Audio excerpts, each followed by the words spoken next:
Segunda parte Teología propiamente dicha capítulo 9 Conocimiento de Dios. Dios ha revelado su existencia claramente a todas las criaturas de la tierra, toda la gente sabe que Dios existe, sea que lo reconozcan o no.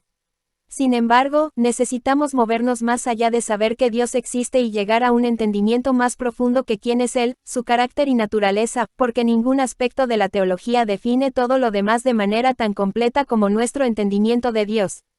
De hecho, solamente al entender el carácter de Dios podemos entender todas las otras doctrinas de manera apropiada.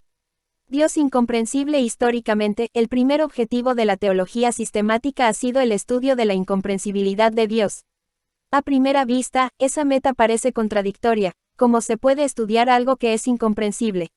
Sin embargo, esta búsqueda tiene sentido cuando entendemos que los teólogos utilizan el término incomprensible de manera más estrecha y más precisa que en el lenguaje cotidiano.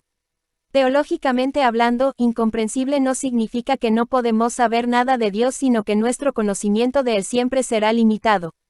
Podemos tener un conocimiento de Dios aprehensivo y significativo, pero jamás podremos tener, ni siquiera en el cielo, un conocimiento exhaustivo de Dios. No podemos comprender plenamente todo lo que Dios es.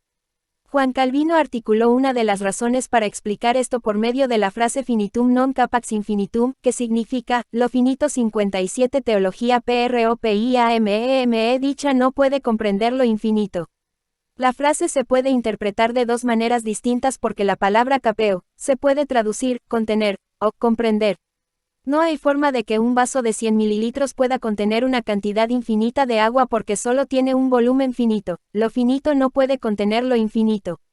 Pero cuando la frase de Calvino se traduce con el otro significado de capax, comprender, indica que Dios no puede ser comprendido en su totalidad. Nuestras mentes son finitas y no tienen la capacidad para comprender todo lo que Dios es. Sus caminos no son nuestros caminos. Sus pensamientos no son nuestros pensamientos. Dios sobrepasa nuestra habilidad de comprender su plenitud. Dios revelado ya que lo finito no puede comprender lo infinito, ¿cómo podemos nosotros, como seres humanos finitos, aprender algo sobre Dios, o tener algún conocimiento significativo de quién es Dios? Calvino decía que Dios en su gracia y misericordia condesciende a balbucear para nuestro beneficio. En otras palabras, Dios se dirige a nosotros en nuestros términos y en nuestro propio idioma, igual que un papá o mamá habla con su bebé. Lo llamamos lenguaje de bebé, sin embargo, si comunica algo significativo e inteligible. Antropomorfismo. Encontramos esta idea en el lenguaje antropomórfico de la Biblia. Antropomórfico proviene del vocablo griego anthropos, que significa hombre, humanidad, humano, y morfología, que se utiliza para el estudio de las formas. Por lo tanto, podemos ver fácilmente que antropomórfico significa en forma humana. Cuando leemos en las Escrituras que los cielos son el trono de Dios y la tierra es el estrado de sus pies, Isaías 66:1, nos imaginamos una deidad de tamaño masivo sentada en el cielo y estirando sus pies sobre la tierra, pero no pensamos que eso es lo que Dios hace en realidad. De la misma manera, leemos que Dios es dueño del ganado de los montes. Salmo 50:10, pero no interpretamos eso pensando que Dios es un gran estanciero que se aparece de vez en cuando para tirotearse con el diablo. Al contrario, esa imagen nos comunica que Dios es poderoso y autosuficiente, así como un estanciero que posee gran cantidad de ganado. 58 Conocimiento de Dios. Las Escrituras nos dicen que Dios no es un hombre. Dios es espíritu, Juan 4:24 de la mañana y, por lo tanto, su existencia no es física, pero a menudo se describe a Dios con atributos físicos. Se mencionan sus ojos, su cabeza, su brazo fuerte, sus pies y su boca. La Biblia nos dice que Dios tiene no solamente atributos físicos, sino también emocionales. Hay lugares en que leemos que Dios se arrepiente, pero en otro sitio leemos que Dios no cambia de opinión. Eso es porque en algunas ocasiones se describe a Dios en términos humanos porque esa es la única manera en que el ser humano sabe hablar de Dios. Debemos tener cuidado en entender lo que comunica el lenguaje antropomórfico de la Biblia. Por una parte, la Biblia afirma lo que comunican esas formas sobre Dios, por la otra, de manera más didáctica, nos advierte que Dios no es un hombre. Pero eso no significa que un lenguaje teológico abstracto y técnico es superior a un lenguaje antropomórfico y no significa que es mejor decir, Dios es omnipotente, que decir, porque míos son los millares del ganado en mis montes. La única forma de entender la palabra omni o todo es por nuestra habilidad humana de entender lo que significa la palabra todo.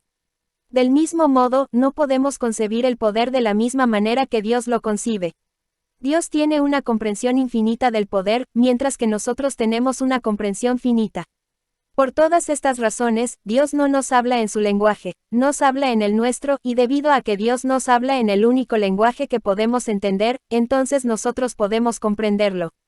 En otras palabras, todo lenguaje bíblico es antropomórfico, y todo lenguaje sobre Dios es antropomórfico, porque el único lenguaje que tenemos a nuestro alcance es lenguaje antropomórfico, y esto es así porque somos seres humanos.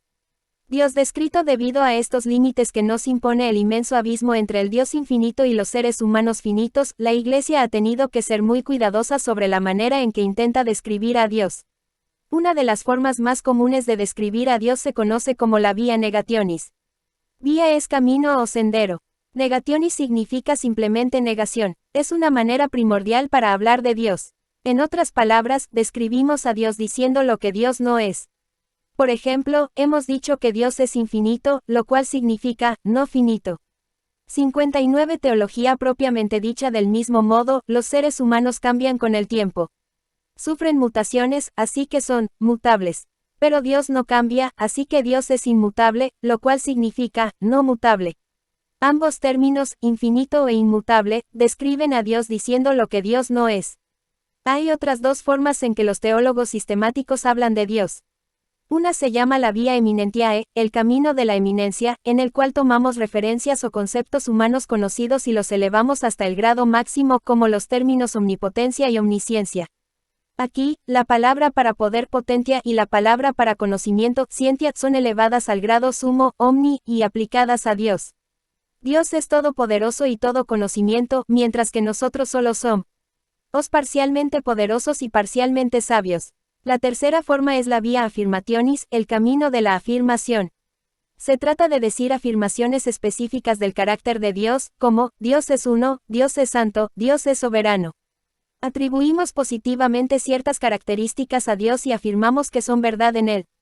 Tres formas de lenguaje. Al considerar la incomprensibilidad de Dios, es importante notar tres formas distintas del lenguaje humano que la Iglesia ha delineado: unívoco, equívoco y analógico. El lenguaje unívoco se refiere al uso de un término descriptivo que, cuando se aplica a dos cosas diferentes, tiene el mismo significado. Por ejemplo, se dice de un perro que es bueno, y también se puede decir de un gato lo mismo, que es bueno. En ambos casos significa que son obedientes. El lenguaje equívoco se refiere al uso de un término que cambia radicalmente su significado cuando se usa para dos cosas diferentes. Si vas a escuchar una lectura de poesía dramática pero te desilusionara la presentación, podrías decir, esa narración estuvo muy pobre.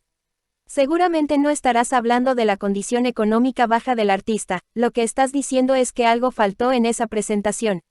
No había pasión ni interés.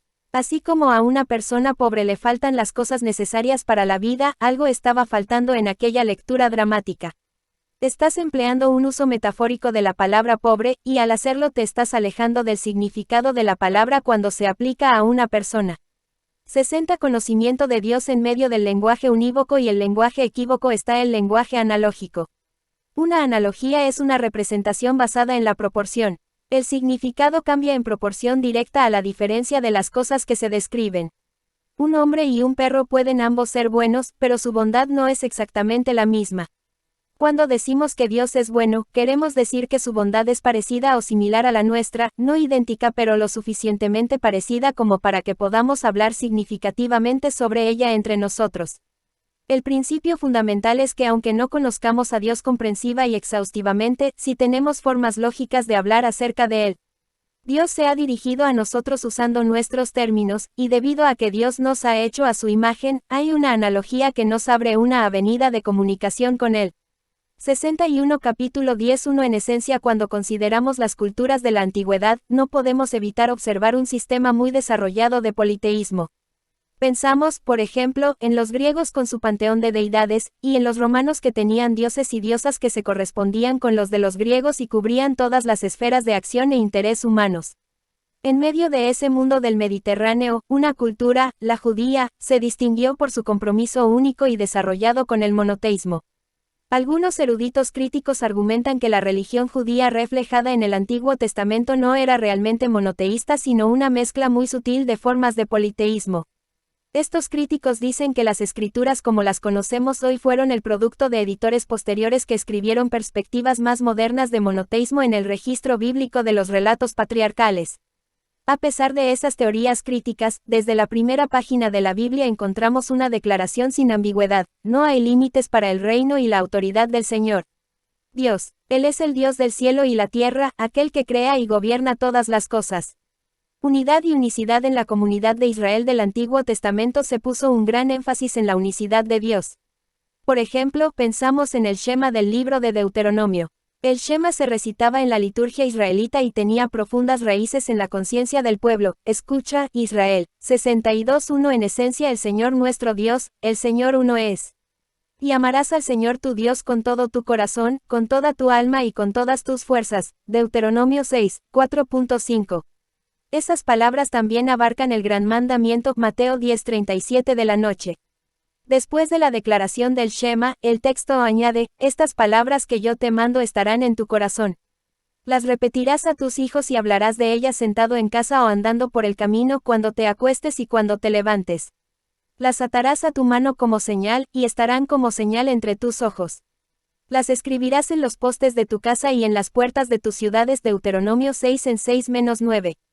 Este anuncio de la naturaleza de Dios, su unidad y unicidad era tan central para la vida religiosa del pueblo que este punto debía darse como instrucción a los niños diariamente.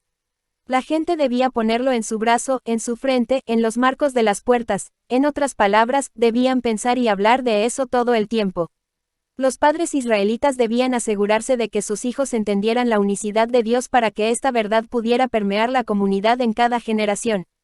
El politeísmo de las religiones falsas de las naciones vecinas podía ser muy seductivo, como lo revela el Antiguo Testamento. La mayor amenaza contra Israel era la corrupción que acompañaba el culto a dioses falsos. Israel necesitaba recordar que no había otro Dios más que su Dios. La unicidad de Dios también se muestra en el primero de los 10 mandamientos: no tendrás otros dioses delante de mí, Éxodo 20:3. El mandamiento no significa que el pueblo de Dios puede tener otros dioses siempre y cuando Yahvé ocupe el primer lugar. Delante de mí, significa, en mi presencia, y la presencia de Yahvé se extiende por toda la creación. De modo que cuando Dios dijo, no tendrás otros dioses delante de mí, estaba diciendo que no hay otros dioses porque solo Dios reina como la única divinidad. La Trinidad del Antiguo Testamento enfatiza el monoteísmo y nosotros confesamos nuestra fe en un Dios trino. La doctrina de la Trinidad, 63. Teología propiamente dicha, una de las más misteriosas de la fe cristiana, ha causado grandes controversias a lo largo de la historia de la Iglesia. Algunas de las controversias surgen de un malentendido de la Trinidad como si fueran 3 dioses distintos: Padre, Hijo y Espíritu Santo. Esa idea se conoce como triteísmo y es una forma de politeísmo. ¿Cómo puede la Iglesia cristiana afirmar la Trinidad, que Dios es Padre, Hijo y Espíritu Santo? La doctrina de la Trinidad está establecida en el Nuevo Testamento. El Nuevo Testamento habla de Dios en términos del Padre, el Hijo y el Espíritu Santo. Ningún texto expresa este concepto más claramente que el prólogo del Evangelio de Juan, el cual prepara el escenario para la confesión de fe de la Iglesia en la Trinidad. En el principio era la palabra, y la palabra era con Dios, y la palabra era Dios. Ella era en el principio con Dios. Todas las cosas fueron hechas por medio de ella, y sin ella no fue hecho nada de lo que ha sido hecho. En ella estaba la vida, y la vida era la luz de los hombres. La luz resplandece en las tinieblas y las tinieblas no la vencieron. Juan 1 en 1-5. Traducimos el vocablo griego logos como palabra, de manera que la versión original dice literalmente: en el principio era el logos, y el logos era con Dios, y el logos era Dios. Juan hace una distinción entre Dios y el logos. La palabra y Dios están juntos pero son distintos. La palabra era con Dios. La partícula con puede parecer insignificante, pero en griego hay al menos 3 términos que pueden traducirse con. Está la palabra son, que ha llegado hasta nosotros como el prefijo sin. Lo encontramos en palabras como sincronizar, que significa que ocurra al mismo tiempo. Sincronizamos nuestros relojes para reunimos al mismo tiempo. La palabra griega meta también se traduce con. En el término metafísica, meta se usa en el sentido de estar al lado de algo. Una tercera palabra para con usada por los griegos es pros, que forma la base de otra palabra griega prosopon, que significa rostro. Este uso de con denota una relación cara a cara, es decir, la relación más cercana entre dos. Este es el término que Juan utiliza cuando escribe, en el principio era la palabra y la palabra era con Dios. Al usar pros, Juan está indicando que el Logos estaba en una relación lo más cercana posible con Dios. 64:1 en esencia, así que vemos que el Logos estaba con Dios desde el principio en una relación íntima, pero la cláusula siguiente parece confusa, y la palabra Logos era Dios. Aquí Juan utiliza una forma común del verbo ser, utilizado en su sentido copulativo. Esto significa que lo que se afirma en el predicado se encuentra en el sujeto, de modo que ambos son reversibles, la palabra era Dios y Dios era la palabra. Esto claramente le adscribe divinidad a la palabra. La palabra se diferencia de Dios, pero la palabra también se identifica con Dios. La Iglesia desarrolló la doctrina de la Trinidad no solamente a partir de este texto del Nuevo Testamento, sino también a partir de muchos otros. De todos los términos descriptivos que se usan para referirse a Jesús en el Nuevo Testamento, el que dominó el pensamiento de los teólogos durante los primeros 3 siglos de historia fue Logos, porque provee una visión exaltada de la naturaleza de Cristo. Juan también nos presenta la respuesta de Tomás en el aposento alto. Tomás era escéptico acerca de los reportes que había recibido de las mujeres y de sus amigos sobre la resurrección de Cristo. Él dijo, si yo no veo en sus manos la marca de los clavos, y si no meto mi dedo en la marca de los clavos y si no meto mi mano en su costado, no creeré jamás. Juan 8:25 de la noche. Cuando Cristo apareció y mostró sus manos heridas a Tomás y lo invitó a poner su mano en su costado herido, Tomás exclamó, Señor mío y Dios mío. 28. Los escritores del Nuevo Testamento, particularmente los de origen judío, tenían una conciencia muy aguda no solo del primer mandamiento del Antiguo Testamento sino también del segundo, la advertencia contra hacerse imágenes. La prohibición contra toda forma de idolatría, adoración de las criaturas en vez del Creador está profundamente enraizada en el Antiguo Testamento. Debido a eso, los escritores del Nuevo Testamento estaban advertidos de que Cristo podía ser adorado solo si es Dios. El hecho de que Jesús aceptara la adoración de Tomás es muy importante. Cuando Jesús sanó en el día sábado y perdonó pecados, algunos de los escribas discutían diciendo, ¿por qué habla este así? Blasfema. ¿Quién puede perdonar pecados sino uno solo, Dios? Marcos 2:7. Todo judío entendía que el Señor del Sabbat era Dios, aquel que había instituido el Sabbat, de modo que cuando Jesús explicó que había sanado a un hombre, para que sepan que el Hijo del Hombre tiene 65 teología propiamente dicha autoridad para perdonar pecados en la tierra, estaba declarando su divinidad. 10. Muchos reaccionaron con furia porque Jesús estaba adjudicándose una autoridad que pertenece solo a Dios. Cuando Juan escribe, ella era en el principio con Dios. Todas las cosas fueron hechas por medio de ella, y sin ella no fue hecho nada de lo que ha sido hecho. El Logos es identificado como creador. Juan también dice, en ella estaba la vida, afirmando así que la vida está en el Logos, que el Logos es la fuente de vida. Claramente Juan está atribuyendo divinidad a aquel llamado, la palabra. De manera similar, el Nuevo Testamento le atribuye deidad al Espíritu Santo. Esto se hace a menudo cuando se aplican al Espíritu atributos que pertenecen solo a Dios, como santidad Mateo 12:32 del día, eternidad Hebreos 9:14 de la mañana, omnipotencia Romanos 3:18 de la tarde, 19 y omnisciencia Juan 2:26 de la tarde. La divinidad del Espíritu Santo también se demuestra cuando se le coloca al mismo nivel con el Padre y el Hijo, como en la fórmula bautismal de Mateo 28 en 18-20, o la bendición de Pablo en 2 Corintios 1:14 de la tarde. 66 capítulo 11:3 En persona hace algún tiempo, un profesor de filosofía me comentó su opinión sobre la doctrina de la Trinidad. Según él, esa doctrina es una contradicción y la gente inteligente no acepta contradicciones. Estoy de acuerdo en que la gente inteligente no debe aceptar contradicciones.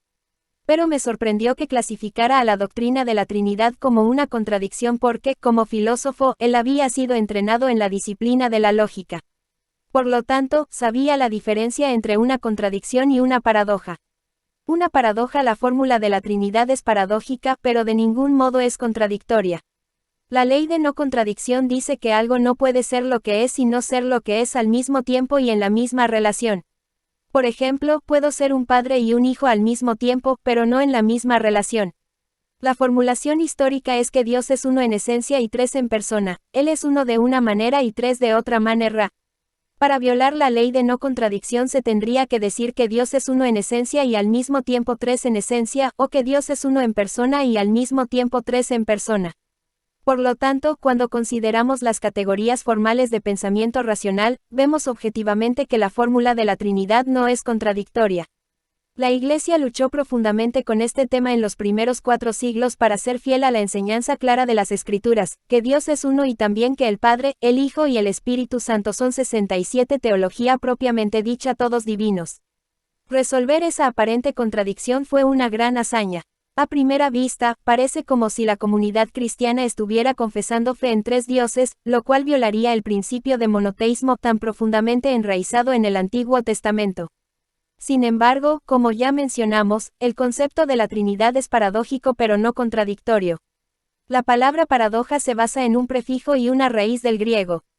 El prefijo para significa, al lado de, qua, ndo nos referimos a ministerios paraeclesiásticos, a los paramédicos, o los paralegales, tenemos en mente organizaciones y gente que trabaja al lado de otros. De la misma manera, una parábola era algo que Jesús daba al lado de su enseñanza para ilustrar un punto. La raíz de la palabra paradoja viene del griego dokeo, que significa, parecer, o, aparentar. De modo que la palabra paradoja se refiere a algo que, cuando se coloca al lado de algo más, parece ser contradictorio hasta que un examen más de cerca revela que no es así. La fórmula cristiana de la Trinidad, Dios es uno en esencia en 3 personas, puede parecer contradictoria porque estamos acostumbrados a ver a un ser como una persona. No podemos concebir cómo un ser puede estar contenido en 3 personas y aún así ser solo un ser. En ese sentido, la doctrina de la Trinidad es misteriosa, perturba la mente cuando pensamos en un ser que es absolutamente uno en su esencia, pero 3 en persona. Esencia y persona. Cuando mi esposa y yo vivíamos en Holanda, aprendimos que la gente limpia sus casas con una stofzuiger, una aspiradora que literalmente significa succionador de cosas. Pudieron haber usado un término más sofisticado, más metafísico, pero la palabra cosas explica mucho. ¿Qué es la cosa que distingue a un ser humano de un antílope, a un antílope de una uva o a una uva de Dios? Es la esencia de la cosa, su ousios, palabra griega que significa ser, o sustancia. La cosa de la deidad, la esencia, la ousios, es lo que Dios es en sí. Cuando la Iglesia declaró que Dios es una esencia, estaba diciendo que Dios no está una parte en un lugar y otra parte en otro lugar. Dios es un solo ser. Parte del problema que tenemos para explicar cómo Dios es uno en ser pero 3 en persona es que esta fórmula deriva del latín persona, del cual derivamos la palabra persona, en nuestro 68 3 en persona idioma. Su función principal en el latín era como término legal o como término utilizado en las artes dramáticas. Se acostumbraba que actores de mucha experiencia representaran más de un papel en una obra, y los actores distinguían sus personajes usando máscaras cuya palabra en latín era persona. Por eso, cuando Tertuliano dijo que Dios es un ser en 3 personae, estaba diciendo que Dios existe simultáneamente como 3 roles o personalidades, Padre, Hijo y Espíritu Santo. Sin embargo, la idea de persona, en esa fórmula no corresponde exactamente con nuestro concepto de personalidad, en el cual una persona significa un ser diferente. Subsistencia y existencia. Para distinguir entre las personas de la Trinidad se han utilizado otros términos. Uno es subsistencia. Esta palabra nos parece familiar porque casi siempre se usa para describir a quienes viven por debajo de niveles económicos básicos. Una subsistencia en la divinidad es una diferencia real pero no esencial en el sentido de ser una diferencia en el ser. Cada persona en la Trinidad subsiste o existe bajo la presencia de la deidad. La subsistencia es una diferencia dentro del alcance del ser, no un ser o una esencia separada. Todas las personas en la divinidad tienen todos los atributos de la deidad. Otro término importante para entender la distinción entre las personas de la Trinidad es existencia. El término existir se deriva etimológicamente del latín existere, compuesto por ex, fuera de, istere, estar. Desde un punto de vista filosófico, remontándonos más allá de Platón, el concepto de existencia se refiere al ser puro que no depende de nada para su capacidad de ser. Es eterno, tiene el poder de ser dentro de sí. De ningún modo es criatura. La existencia creada no se caracteriza por ser, sino por llegar a ser, porque la principal característica de toda criatura es que cambia. Lo que seas hoy mañana cambiará un poco, y el día de hoy eres diferente a lo que fuiste ayer. Dios no existe del mismo modo que existen los seres humanos, porque eso haría de Dios una criatura, dándole existencia derivada o dependiente. Más bien decimos que Dios es. Dios es, no está llegando a ser ni cambiando. Dios es el mismo eternamente, así que decimos que Dios es un ser. Los teólogos no hablan de la Trinidad como tres existencias sino como tres subsistencias, es decir, dentro del único 69 teología propiamente dicha y no derivado ser de Dios, en una dimensión menor, hemos de distinguir entre estas subsistencias que la Biblia llama Padre, Hijo y Espíritu Santo. No hay tres existencias o seres sino más bien tres subsistencias dentro de ese único ser eterno. Es necesario que distingamos entre las tres personas porque la Biblia hace la distinción. Es una distinción real pero no esencial, y al decir que, no esencial, no quiero decir que no es importante. Quiero decir que aunque hay diferencias reales dentro de la divinidad, no las hay dentro de la esencia misma de la deidad. Un ser, tres personas, Padre, Hijo y Espíritu Santo. 70 capítulo 12 Atributos INCOMUNICABLES. Cuando voy al banco a cambiar un cheque, el cajero me pide alguna forma de identificación. Normalmente abro mi billetera y le muestro mi licencia de conducir. Un lado de la licencia dice mi color de ojos y de cabello y mi edad. Estas características definen parte de mis atributos humanos. En el estudio de la doctrina de Dios, una preocupación primordial es desarrollar el entendimiento de los atributos de Dios. Observamos características específicas de Dios, como su santidad, su inmutabilidad y su infinitud, para así lograr un entendimiento coherente sobre quién es Él. Una distinción para comenzar, debemos hacer la distinción entre los atributos comunicables de Dios y sus atributos incomunicables. Un atributo comunicable es el que puede ser transferido de una persona a otra. Por ejemplo, el Centro para el Control y Prevención de Enfermedades en Atlanta, Estados Unidos de América, estudia las enfermedades contagiosas. Esas enfermedades también se conocen como comunicables porque fácilmente se transmiten de una persona a otra. De la misma manera, los atributos comunicables de Dios son aquellos que pueden ser transferidos a sus criaturas. En cambio, un atributo incomunicable es aquel que no puede ser transferido. Por lo tanto, los atributos incomunicables de Dios no pueden ser atributos de los seres humanos. Incluso Dios no 71 teología propiamente dicha puede comunicar ciertas características de su ser a las criaturas que ha hecho. Algunas veces se les pregunta a los teólogos si es posible que Dios cree a otro Dios, y la respuesta es no. Si Dios fuera a crear a otro Dios, el resultado sería una criatura, la cual, por definición, carecería de los atributos necesarios que describen a Dios, como su independencia, eternidad e inmutabilidad. Al examinar la distinción entre atributos comunicables e incomunicables de Dios es importante notar que Dios es un ser simple, en otras palabras, Dios no está compuesto de partes. Nosotros tenemos partes corporales distintivas, dedos, intestinos, pulmones, etc. Dios es un ser sencillo en el sentido de que no es complejo. En lenguaje teológico, Dios es sus atributos. La sencillez de Dios también significa que sus atributos se definen mutuamente. Decimos, por ejemplo, que Dios es santo, justo, inmutable y omnipotente, pero su omnipotencia siempre es una omnipotencia santa, justa e inmutable. Todos los rasgos de carácter que podemos identificar en Dios también definen su omnipotencia. Por lo mismo, la eternidad de Dios es una eternidad omnipotente y su santidad es una santidad omnipotente. Dios no es una porción santidad, otra porción omnipotencia y otra porción inmutabilidad. Dios es completamente santo, completamente omnipotente y completamente inmutable. La distinción entre los atributos comunicables e incomunicables es importante porque nos ayuda a entender claramente la diferencia entre Dios y cualquier criatura. Ningún ser creado puede llegar a poseer un atributo incomunicable del Dios Todopoderoso. La principal diferencia entre Dios y todos los otros seres está en el hecho de que las criaturas son derivadas, condicionadas y dependientes. Sin embargo, Dios no es dependiente. Dios tiene el poder de ser en sí, no lo obtiene de nadie más. Este atributo se conoce como la iseidad de Dios, proveniente del latín asei, que significa, de uno mismo.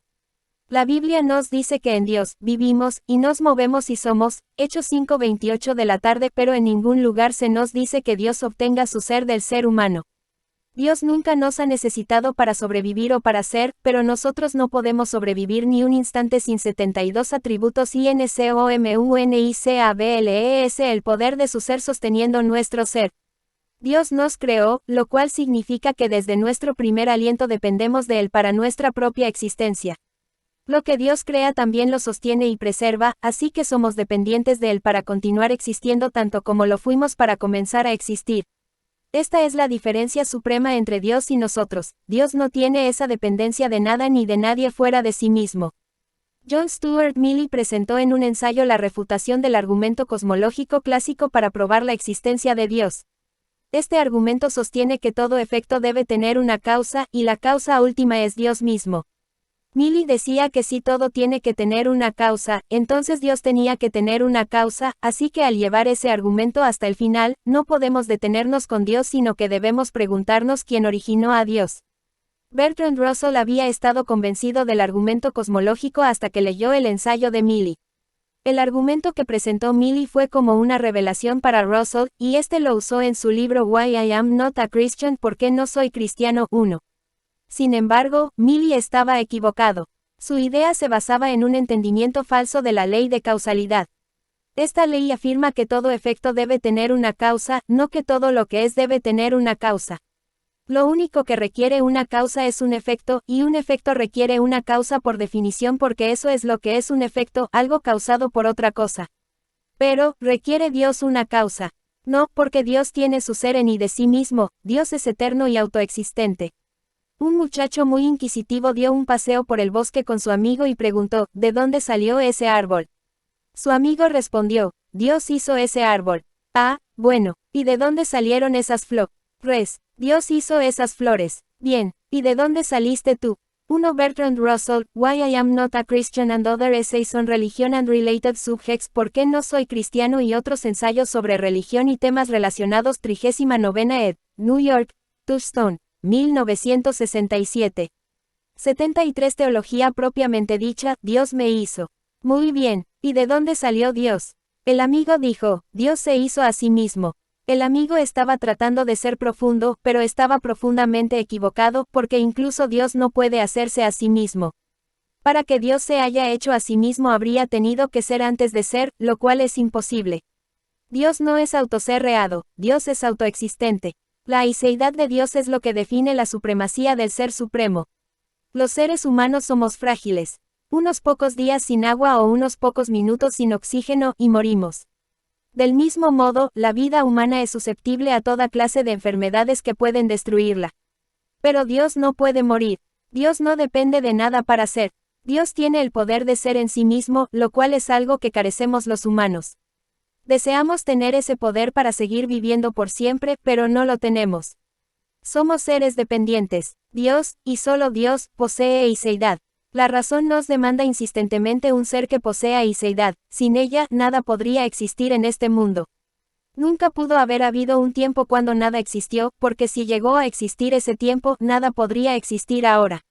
Quienes quitan a Dios de su idea del origen del universo están pensando en términos de autocreación, lo cual es algo sin sentido, porque ninguna cosa puede crearse a sí misma. El hecho de que haya algo ahora significa que siempre ha existido el ser. Una hoja del pasto proclama la eiseidad de Dios. La eiseidad no está en el pasto mismo. Eiseidad es un atributo incomunicable. Dios no puede impartir su eternidad a una criatura, porque todo lo que tiene comienzo en el tiempo es por definición no eterno. Se nos puede dar vida eterna hacia el futuro, pero no de manera retroactiva. No somos criaturas eternas. La eternidad como tal es un atributo incomunicable. La inmutabilidad de Dios está ligada con su eiseidad porque Dios eternamente es lo que Él es y quien Dios es. Su ser es incapaz de mutación o cambio.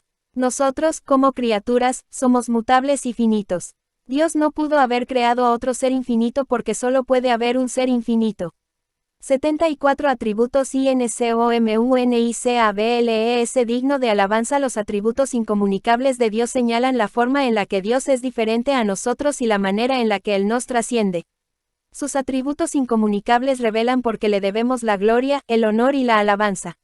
Nosotros les damos premios y reconocimientos a personas que han sido excelentes por un momento y de quienes luego no volvemos a saber más. Pero aquel que tiene el poder de ser en sí eternamente, de quien todos somos absolutamente dependientes y al que debemos nuestra gratitud eterna por cada bocanada de aire que tomamos, Dios, no recibe de sus criaturas el honor y la gloria que merece recibir tan ricamente. Aquel que es supremo merece la obediencia y la adoración de todas las criaturas que ha hecho. 75 Capítulo 13 Atributos COMUNICABLES Los atributos incomunicables de E mayor que a ellos, aquellos que no se comparten con las criaturas, son su infinitud, eternidad, omnipresencia y omnisciencia.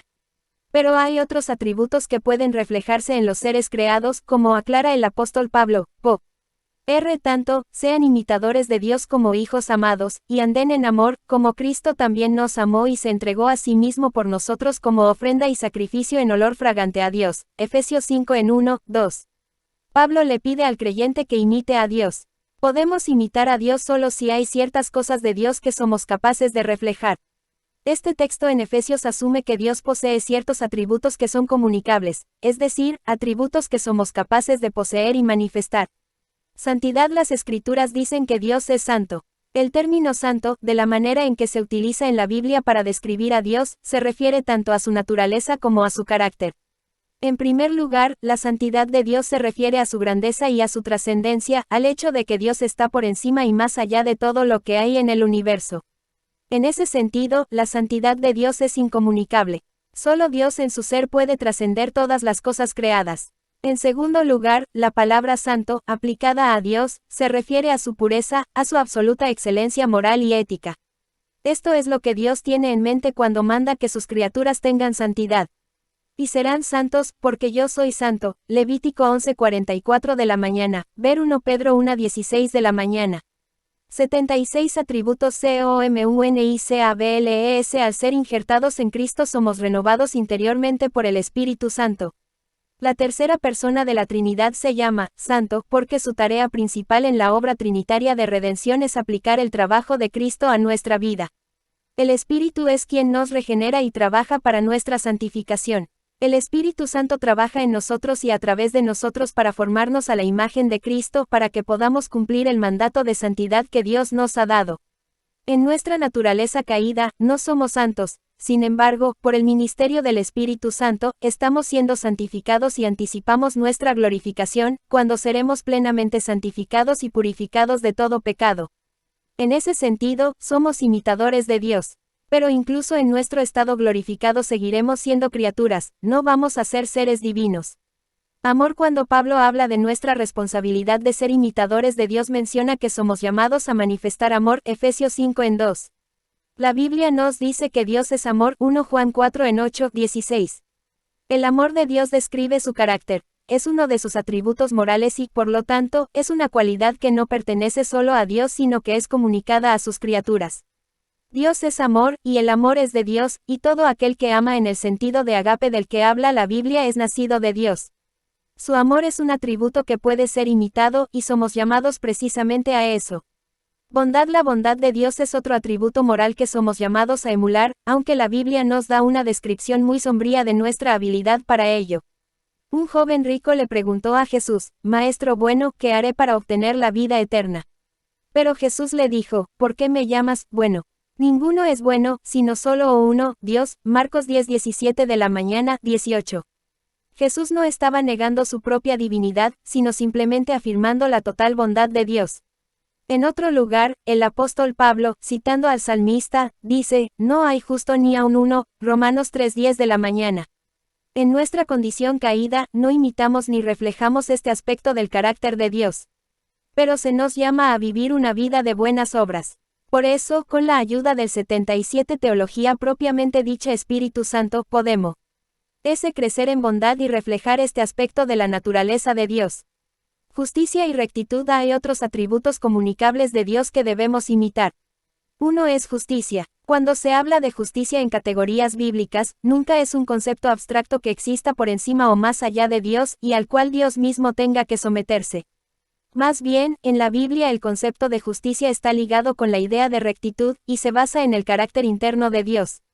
El hecho de que Dios es justo significa que Dios siempre actúa de acuerdo con la rectitud. Los teólogos hacen la distinción entre la rectitud, o justicia interna de Dios y su rectitud, o justicia externa.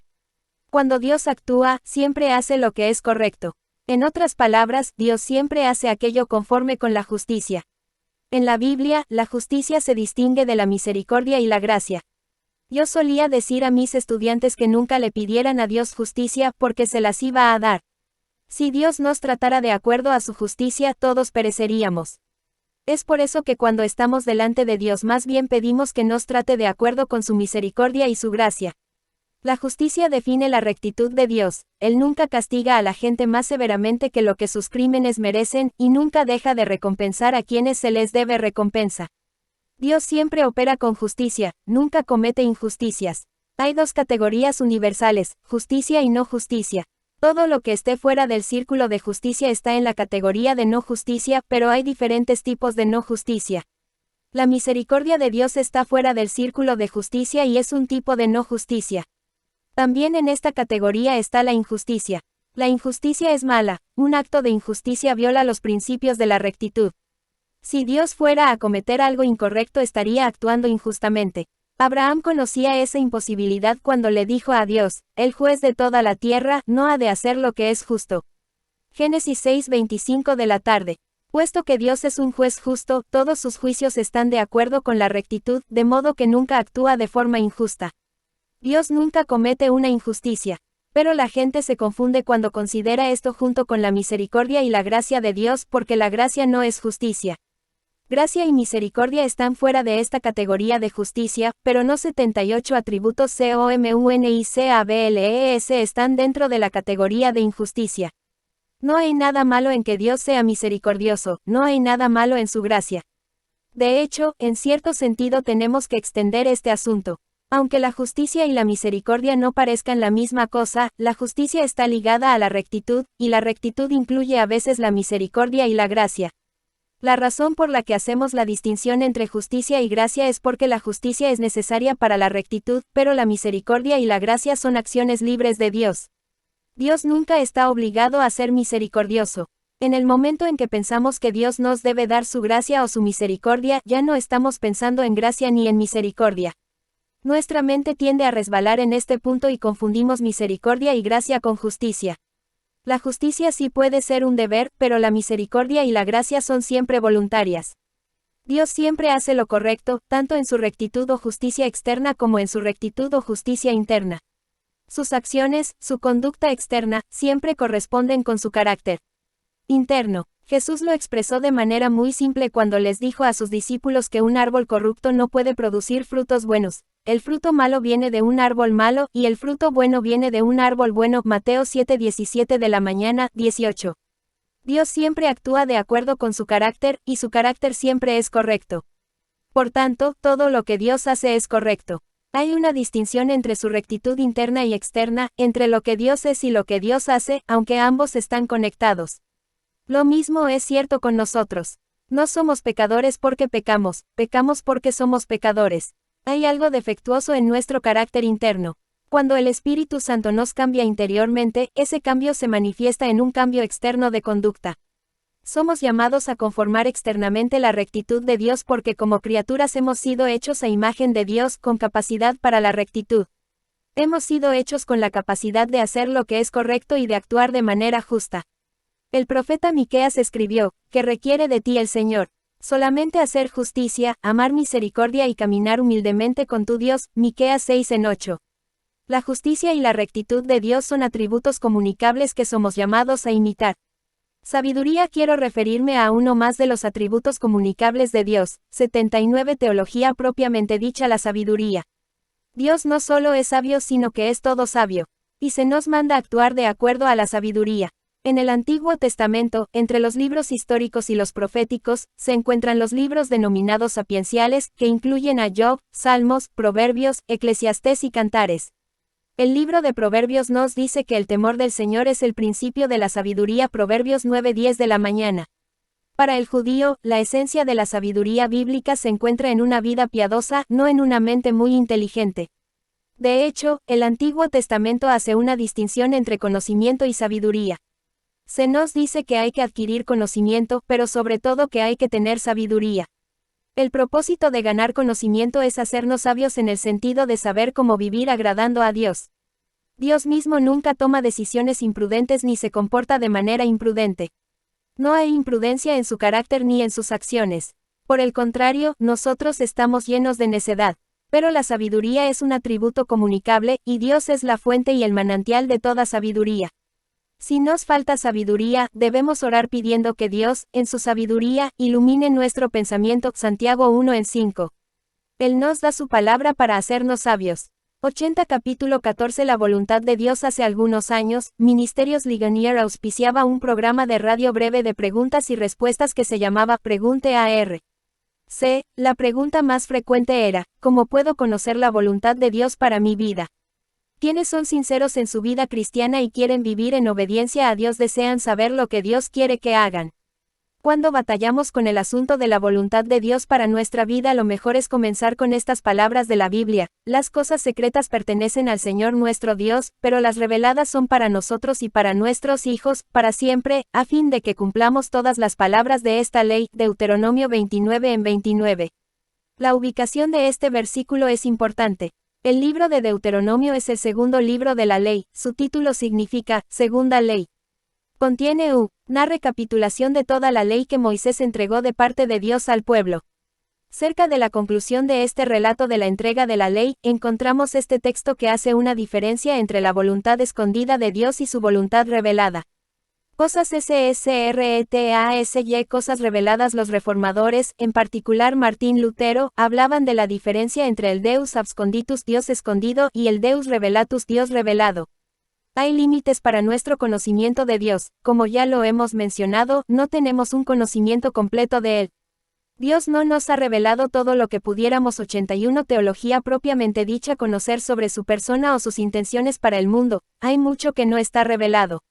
Esto escondido de Dios es lo que se llama Deus absconditus, lo que Dios ha escondido de nosotros. Al mismo tiempo, no se nos ha dejado totalmente en la oscuridad para que estemos intentando lograr un entendimiento de Dios. No es como si Dios hubiera huido o nos hubiera dejado incapaces de conocer nada sobre su ser. Al contrario, también está lo que Lutero denominó el Deus revelatus, la parte de Dios que ha revelado. Es el principio que se revela en Deuteronomio 29:29. Las cosas secretas, se refiere a lo que llamamos, la voluntad escondida, de Dios.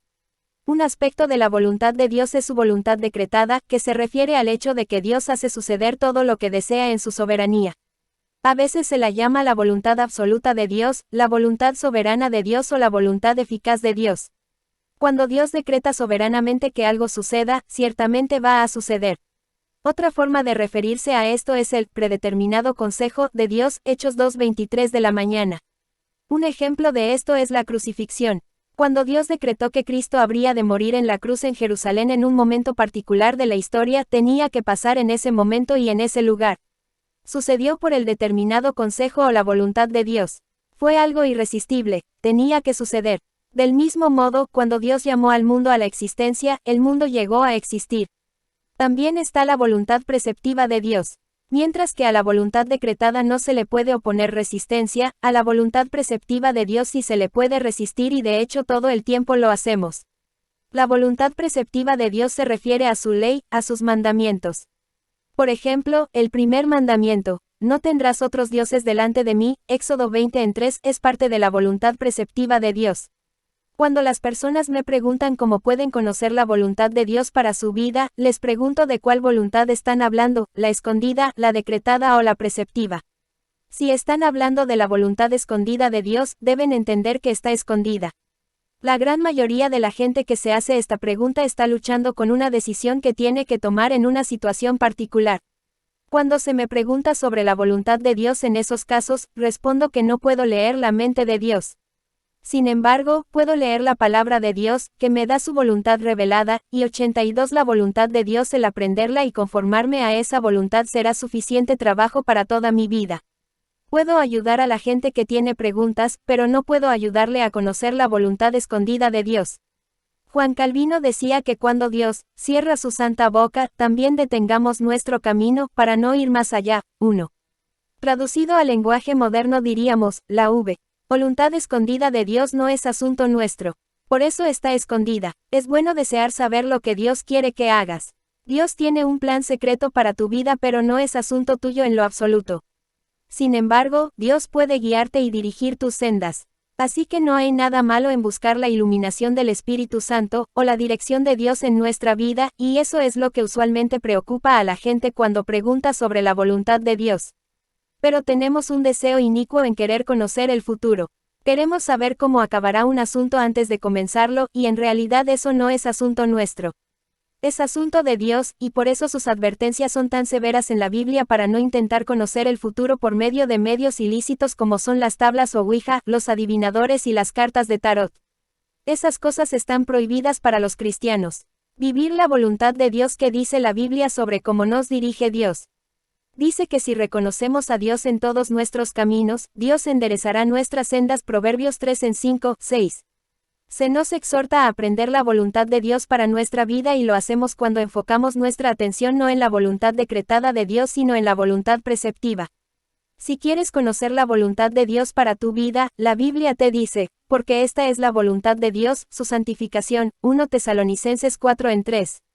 Así que cuando la gente se pregunta si aceptar un empleo en tal o cual ciudad, si casarse con Luisa o Sandra, debería estudiar muy de cerca la voluntad preceptiva de Dios. Debe estudiar la ley de Dios para aprender los principios por los cuales ha de vivir su vida cada día. El salmista escribe, bienaventurado el hombre que no anda según el consejo de los impíos ni se detiene en el camino de los pecadores ni uno. Juan Calvino, Commentary on the Epistle of Paul the Apostle to the Romans. Comentario sobre la epístola del apóstol Pablo a los romanos. Trad. Y ed. John Owen, R.E.P.R. Grand Rapids, Baker, 2003 p. 354. 83. Teología propiamente dicha se sienta en la silla de los burladores. Más bien, en la ley del Señor está su delicia, y en ella medita de día y de noche. Salmo 1, 1.2. El deleite de la persona piadosa está en la voluntad preceptiva de Dios y alguien que esté enfocado ahí será como un árbol plantado junto a corrientes de aguas que da su fruto a su tiempo. V. 3. En cambio, los impíos no son así, sino que son como el tamo que arrebata el viento. V. 4. Si quieres saber cuál empleo aceptar, tienes que dominar los principios. Cuando los conoces, descubres que es la voluntad de Dios que hagas un análisis sobrio de tus dones y talentos. Luego debes considerar si un empleo en particular va de acuerdo a tus capacidades. Si no es así, no debes aceptarlo. En ese caso, la voluntad de Dios es que busques otro empleo. La voluntad de Dios también es que conjugues tu vocación, tu llamado, con una oportunidad de empleo, y eso requiere mucho más trabajo que solo usar una tabla espiritista de adivinación. Significa que hay que aplicar la ley de Dios a todas las diferentes áreas de la vida. Cuando se trata de decidir con quién casarte, debes considerar todo lo que la Biblia dice con respecto a la bendición de Dios sobre el matrimonio. Habiendo hecho eso, puedes descubrir que hay varios candidatos que cumplen los requisitos bíblicos. Entonces, ¿con quién te casarás? La respuesta es fácil, con quien quieras casarte. En tanto que esa persona que Eli esté dentro de los parámetros de la voluntad preceptiva de Dios, tienes toda la libertad para actuar de acuerdo a lo que tú prefieres, y no debes angustiarte con preguntas sobre si estás fuera de la voluntad escondida o decretada de Dios. En primer lugar, no puedes estar fuera de la voluntad decretada de Dios. En segundo lugar, la única forma de conocer la voluntad escondida de Dios para hoy es esperar hasta mañana, y mañana será muy claro para ti porque podrás mirar hacia el pasado y conocer que lo que haya ocurrido corresponde a los procesos de la voluntad escondida de Dios. En otras palabras, solo conocemos la voluntad escondida de Dios después de los eventos. Casi siempre queremos conocer la voluntad de Dios para el futuro, mientras que el énfasis en la Biblia es la voluntad de Dios para nosotros en el presente, y eso tiene que ver con sus mandamientos. Las cosas secretas pertenecen a Dios, no a nosotros. Esas cosas secretas no son asunto nuestro porque no son nuestra propiedad, son de Dios. Sin embargo, Dios ha tomado algunos de los planes secretos 84 la voluntad de Dios de su mente y les ha quitado el secreto, y esas cosas sí nos pertenecen. Dios ha quitado el velo. Eso es lo que llamamos revelación. Una revelación es mostrar lo que alguna vez estuvo escondido. El conocimiento que es nuestro por la revelación en realidad le pertenece a Dios, pero Dios nos lo ha compartido. Es lo que dice Deuteronomio 29 en 29. Las cosas secretas pertenecen a Dios, pero lo que ha revelado nos pertenece a nosotros, y no solo a nosotros sino también a nuestros hijos. A Dios le ha agradado revelarnos ciertas cosas, y tenemos la inefable bendición de compartir esas cosas con nuestros hijos y con los demás. La prioridad de transmitir ese conocimiento a nuestros hijos es uno de los principales énfasis en Deuteronomio. La voluntad revelada de Dios se nos da por medio de su voluntad preceptiva, y esta revelación nos ha sido dada para que podamos obedecer. Como ya lo mencionamos, mucha gente me pregunta cómo puede conocer la voluntad de Dios para su vida, pero casi nadie pregunta cómo puede conocer la ley de Dios. La gente no hace esa pregunta porque sabe cómo entender la ley de Dios, la encuentra en la Biblia. Puede estudiar la ley de Dios para conocerla. La pregunta más difícil es cómo podemos practicar la ley de Dios.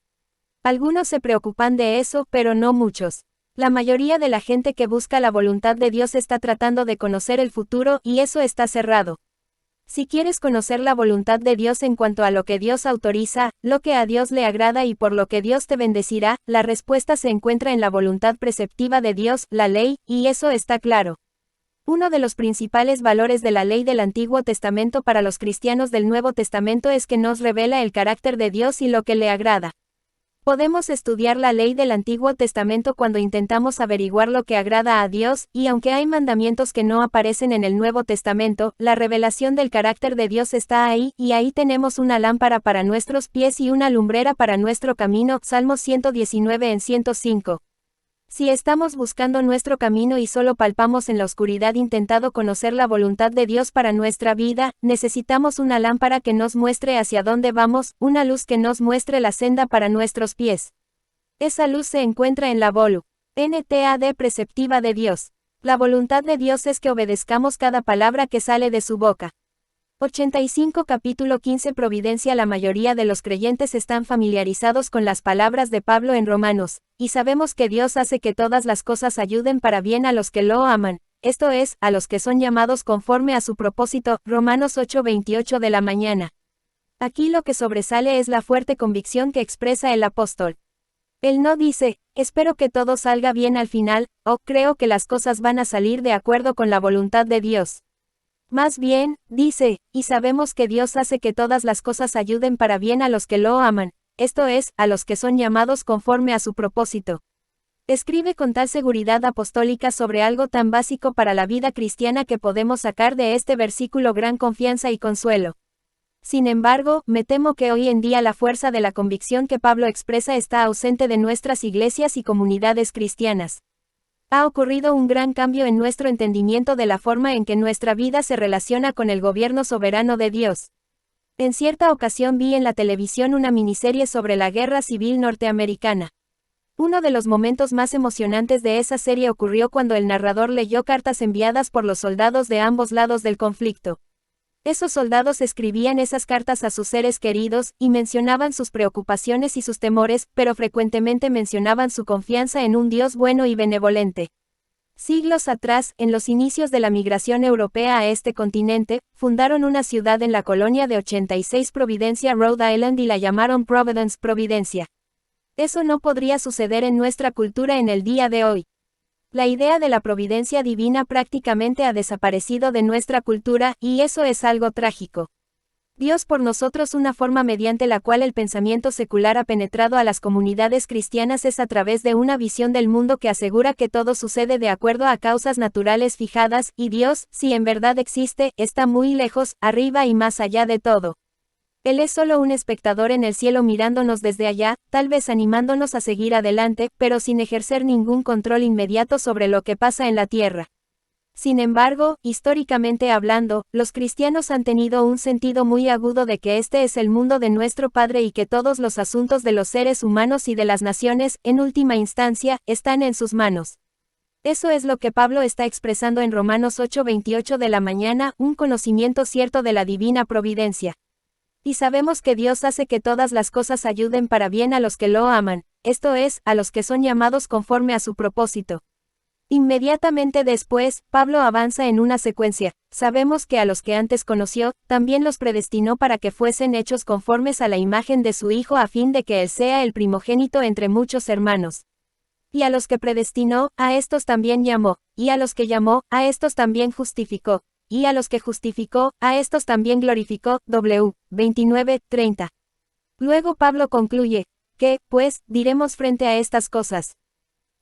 31. En otras palabras, ¿cuál será nuestra respuesta a la soberanía de Dios y al hecho de que Él está trabajando un propósito divino en este mundo y en nuestra vida? El mundo repudia esa verdad, pero Pablo responde de esta forma: si Dios es por nosotros, ¿quién contra nosotros? El que no eximió ni a su propio Hijo sino que lo entregó por todos nosotros, ¿cómo no nos dará gratuitamente también con Él todas las cosas? ¿Quién acusará a los escogidos de Dios? El que justifica es Dios. ¿Quién es el que condenará? Cristo es el que murió, más aún, es el que también resucitó, quien, además, está 87 teología propiamente dicha a la diestra de Dios, y quien también intercede por nosotros. ¿Quién nos separará del amor de Cristo? Tribulación, o angustia, o persecución, o hambre, o desnudez, o peligros, o espada. Más bien, en todas estas cosas somos más que vencedores por medio de aquel que nos amó. 31b-37. Uno de los dichos más antiguos de la Iglesia primitiva resume la esencia de la relación entre Dios y su pueblo: Deus pro nobis. Significa, Dios por nosotros. De eso se trata la doctrina de la providencia. Es el ser Dios por su pueblo. Pablo pregunta, ¿qué, pues, diremos frente a estas cosas? Si Dios es por nosotros, ¿quién contra nosotros? ¿Y quién nos separará del amor de Cristo? ¿Acaso será la angustia, el peligro, la espada, la persecución, el sufrimiento, la enfermedad o la hostilidad humana? Pablo está diciendo que no importa lo que tengamos que soportar en este mundo como cristianos, nada tiene el poder de romper la relación que tenemos con una providencia amante y soberana. He escrito mucho sobre la doctrina de la providencia, pero no puedo abarcarlo todo en un capítulo 1. Aquí solo tenemos espacio para hacer una introducción breve. La palabra providencia se compone de un prefijo y una raíz. La raíz proviene del latín videre, que origina la palabra española video. Julio César dijo, veni, vidi, vici, vine, vi, y vencí. La palabra vidi viene del verbo videre, que significa ver. Por eso usamos la palabra video para referirnos a producciones de la televisión. El vocablo en latín provideo, de donde viene la palabra providencia, significa mirar de antemano, visión por adelantado. Sin embargo, los teólogos hacen una distinción entre el conocimiento previo de Dios y la providencia de Dios. Aunque la palabra providencia significa etimológicamente lo mismo que conocimiento previo, el concepto cubre mucho más terreno que la idea de presciencia o conocimiento previo. De hecho, la palabra más cercana que tenemos para expresar el significado de providencia es provisión. Consideremos lo que dice la Biblia sobre la responsabilidad de quien sea cabeza de familia, porque si alguno no provee para los suyos, y mayormente para los de su casa, ha negado la fe, y es peor que uno. Para más detalles de la doctrina de la providencia, ver R.C. Sproul, The Invisible Hand, Do All Things Really Work for Good. La mano invisible, realmente todo ayuda a bien. Philipsburg, N.J. P.I.R. 2003.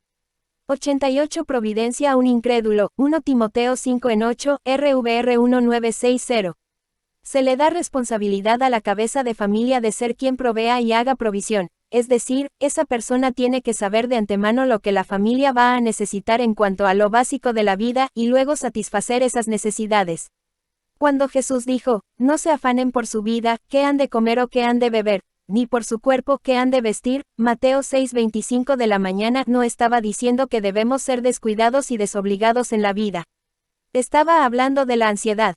No debemos tener miedo, debemos poner nuestra confianza en el Dios que cubrirá nuestras necesidades. Al mismo tiempo, Dios nos da responsabilidades como jefes de familia para que seamos providentes, es decir, que consideremos las necesidades de mañana, y que aseguremos que habrá comida y vestido para la familia. La primera vez que encontramos la palabra providencia en el Antiguo Testamento es en el relato del sacrificio de Isaac que Abraham presentó sobre el altar. Dios llamó a Abraham, y le pidió que llevara a su hijo Isaac, a quien amaba, y lo ofreciera como sacrificio en una montaña. Como era de esperarse, Abraham estaba angustiado por una gran lucha interna ante este pedido de Dios. Mientras se preparaba para obedecer al mandato, Isaac le preguntó, «He aquí el fuego y la leña, pero ¿dónde está el cordero para el holocausto?» Génesis 22:7. Abraham respondió, «Dios mismo proveerá el cordero para el holocausto, hijo mío, v. 8. Abraham usó aquí las palabras Jehová Jireh, Dios proveerá. Esta es la primera vez que la Biblia habla de la providencia de Dios, y se refiere a cómo Dios provee para nuestras necesidades. Por supuesto, este pasaje mira hacia el futuro, hacia la provisión final que Dios ha hecho en virtud de su soberanía divina, el Cordero Supremo que fue sacrificado a nuestro favor. Providencia y ASEIDAD. La doctrina de la providencia cubre varias áreas. Primero, cubre el sostenimiento de la creación. Cuando leemos los relatos de la creación en Génesis, la palabra hebrea que se traduce crear es bara, que significa más que el mero acto de hacer algo y luego desaparecer de la escena. Significa que lo que Dios crea y trae a la existencia, luego lo sostiene y preserva. Por lo tanto, no solo dependemos de Dios para nuestro origen, sino que también dependemos de Él para nuestra existencia continua de momento a momento. 89. Teología propiamente dicha. Ya mencionamos en un capítulo anterior que el principal atributo incomunicable de Dios es su eiseidad, su autoexistencia.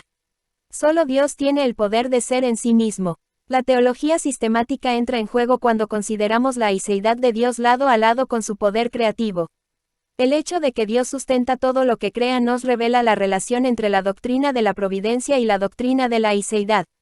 En Dios vivimos y nos movemos y somos. Hechos 5:28 de la tarde. Dependemos de Dios, que nos sustenta y nos preserva. Nuestra cultura ha sido influida fuertemente por la opinión pagana de que la naturaleza opera de acuerdo a leyes fijadas independientemente, como si el universo fuera una máquina impersonal que de alguna manera se ensambló por casualidad. Está la ley de la gravedad, las leyes de la termodinámica y otros poderes que mantienen todo en operación. Hay una infraestructura en el universo que hace que éste continúe. Sin embargo, la visión bíblica es que no podría haber universo en primer lugar si no fuera por el acto divino de creación. Y cuando Dios creó el universo no abandonó la acción dejando que operara por sí sola. Lo que llamamos las leyes de la naturaleza, simplemente reflejan la forma normal en que Dios sustenta o gobierna el mundo natural. Tal vez el concepto más malvado que ha capturado la mente de la gente hoy en día es la creencia de que el universo opera por azar. Este es el punto más bajo de la necedad. En otro lugar he escrito más extensamente sobre la imposibilidad científica de asignarle poderes al azar y la casualidad, porque el azar es simplemente una palabra que describe posibilidades matemáticas. 2. El azar no es una cosa. No tiene poder, no puede hacer nada y, por lo tanto, no puede influir a nada, pero algunos han tomado la palabra azar, que no tiene poder, y la han usado diabólicamente como un reemplazo del concepto de Dios. Pero, como aclara la Biblia, la verdad es que nada sucede por azar y que todas las cosas están bajo el gobierno soberano de Dios, lo cual es muy reconfortante para el creyente que lo entiende. Me preocupa el mañana, y eso es un pecado. Me preocupa mi salud, y eso también es un pecado. Se supone que no debemos preocuparnos, pero es natural preocuparse sobre cosas dolorosas. 2 R.C. Sproul, Not a Chance. The Myth of Chance in Modern Science and Cosmology. Ni por casualidad. El mito del azar en la ciencia y cosmología modernas. Grand Rapids, Mich. Baker, 1999. 90. Providencia y sobre la pérdida de lo que valoramos. No queremos perder a nuestros seres queridos, nuestra salud, nuestra seguridad, ni nuestras posesiones, pero incluso si eso pasara, Dios está haciendo que todas las cosas ayuden para nuestro bien. Incluso nuestras enfermedades y nuestras pérdidas en este mundo están bajo la providencia de Dios, y es una providencia buena. Nos parece difícil creerlo porque somos cortos de vista. Sentimos el dolor y la pérdida ahora, y no distinguimos dónde termina lo que empieza, como lo hace Dios. Pero Dios nos dice que los sufrimientos que tenemos que pasar en este mundo no son comparables con la gloria que ha preparado para su pueblo. Romanos 8:18 de la mañana. El conocer la providencia de Dios nos trae consuelo en nuestro sufrimiento. Dios está en control no solamente del universo y de sus operaciones, sino también de la historia. La Biblia nos dice que Dios levanta reinos y los hace caer, y nuestra estación individual de paso por la vida, en último análisis, también tiene que ver con lo que Dios en su providencia ha ordenado para nosotros. Nuestra vida está en sus manos, nuestra vocación está en sus manos, como lo están también nuestra prosperidad o nuestra pobreza. Dios gobierna todas estas cosas en su sabiduría y bondad. Concurrencia. Tal vez el aspecto más difícil de la providencia es la doctrina de la concurrencia, que en cierto sentido es el hecho de que todo lo que pasa, incluso nuestro pecado, es la voluntad de Dios. Al decir esto podríamos convertir a Dios en el autor del mal y lo culparíamos por nuestra maldad. Dios no es el autor del pecado, pero incluso mi pecado cae bajo la autoridad soberana de Dios. Vemos un ejemplo de esta doctrina en la historia del patriarca José relatada en Génesis. Cuando era joven fue ultrajado por sus hermanos celosos que lo vendieron a una caravana de mercaderes que iban a Egipto. José fue comprado en el mercado de esclavos y luego falsamente acusado de atacar a la esposa de su amo, lo cual hizo que cayera en prisión por muchos años. Luego lo liberaron, y por sus grandes habilidades y por la mano de Dios sobre él fue elevado hasta la posición de primer ministro sobre todo Egipto. Luego vino una gran hambre. Allá en Canaán los hermanos de José, hijos de Jacob, estaban pasando hambre. De modo que 91 teología propiamente dicha Jacob envió a sus hijos a Egipto para tratar de comprar comida. Los hermanos encontraron a José, pero éste escondió su verdadera identidad durante un tiempo. Finalmente la verdad salió a la luz, y los hermanos se dieron cuenta de que el primer ministro de Egipto, de quien necesitaban ayuda, era el hermano a quien habían hecho tanto mal años atrás.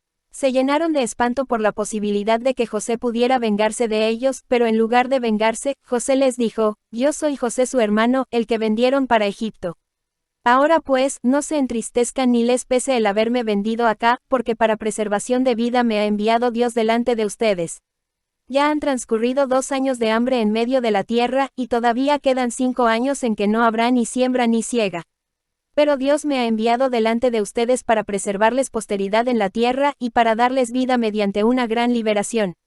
Así que no me enviaron ustedes acá, sino Dios, que me ha puesto como protector del faraón, como señor de toda su casa y como gobernador de toda la tierra de Egipto». Génesis 45 en 4-8. Después de la muerte de Jacob, José reaseguró a sus hermanos, una vez más subrayando la intención divina que subyacía a sus acciones malvadas: «No teman. ¿Estoy yo acaso en el lugar de Dios? Ustedes pensaron hacerme mal, pero Dios lo encaminó para bien, para hacer lo que vemos hoy, mantener con vida a un pueblo numeroso». 50 en 19-20. Este es el gran misterio de la providencia, una concurrencia. En el misterio de la providencia divina, Dios obra su voluntad incluso por medio de nuestras decisiones intencionales. Cuando José dijo: «Ustedes pensaron hacerme mal, pero Dios lo encaminó para bien», estaba diciendo que aunque sus hermanos habían tenido malas intenciones, la buena providencia de Dios prevaleció por encima de todo, y Dios estaba trabajando para que su maldad se tornara 92 providencia en bendición para todo el pueblo. También vemos lo mismo en el Nuevo Testamento con Judas. Él traicionó a Jesús por su maldad, pero Dios estaba usando el pecado de Judas para realizar nuestra salvación. Ese es el gran consuelo de la doctrina de la providencia, que Dios prevalece por sobre todas las cosas y trabaja para que todo ayude al bien de su pueblo. Romanos 8:28 de la mañana. Y Dios es la eterna fuente de nuestro consuelo. 93.